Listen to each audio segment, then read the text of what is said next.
Imagine you live in a neighborhood. Your neighbor across the street doesn't like how you discipline your kids, what you cook for dinner, or the fact that you haven't mowed your lawn in a week. One morning, he doesn't just complain, he blocks your driveway, tells the local grocery store not to sell to you, and start telling the whole neighborhood that you are a dangerous person. In the world of international politics, we call this moral policing. It's when powerful nations decide that their version of right and wrong should be the law for everyone else. But is this about saving humanity, or is it just high-stakes power game? Today, we are looking at the tools, the tactics, and the massive double standards of the global police. The most common tool in the moral police belt isn't a gun, it's a bank account. Take UN sanctions. Because the US dollar is the world's main currency, the US can essentially unplug a country from the global economy. In 2025 and 2026, we have seen this reach new heights. For example, Russia.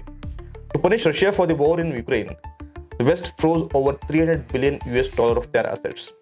Another prime example is Iran, where US continues maximum pressure sanctions targeting Iran's shadow fleet of oil tankers. What is the moral reason? To stop aggression or nuclear threats. But the result is often the regular citizens who are going to pay the price for it. The people in the house who cannot buy medicine or food because their currency has crashed. Is it justice or is it economic warfare? Every year, organizations like the US State Department or Amnesty International release reports. Think of this as the global neighborhood's gossip column, but with massive consequences. These reports create countries on things like religious freedom and human rights. But here is where it gets tricky. The countries like India and South Africa have started calling these reports flawed and politically motivated. Why? Because of the double standard. Critics ask, why is a country like India lectured on its internal laws, while friendly nations with far worse records are given a pass? When the police only arrest their enemies but let their friends off the hook, can we still call it justice? Sometimes the moral policing goes from bank accounts to boots on the ground. There's a concept called a responsibility to protect. The idea sounds noble. If a government is hurting its own people like a genocide, the world should not just stand by. We have a moral responsibility to step in.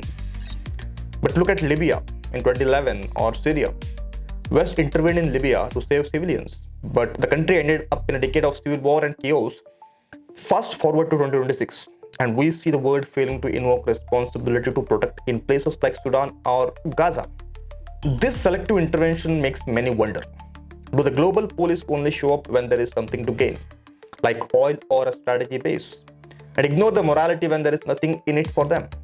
For the last 30 years, the West, consisting of Western Europe, was the only police force in town. But neighborhood is changing. Powers like India, China, Brazil are becoming more aware. They are becoming very powerful. They are saying, we have our own history, we have our own values. You don't have the moral authority to lecture us. We are moving from a world where one person sets the rules to a multipolar world. It is like a neighborhood where 5 different houses all think they are the boss.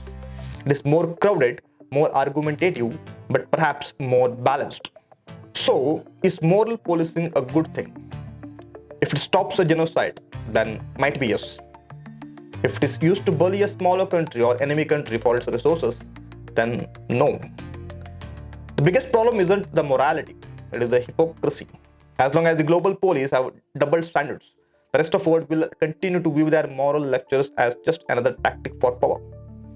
What do you think? Is the world better off with a global cop, even a flawed one? Or should every house be left with its own rules? Let me know in the comments box. If you found this breakdown helpful, hit that like button and subscribe for more deep dives into world's biggest headlines. I am Akshay. I will see you in the next one. Thank you. Jai Hind.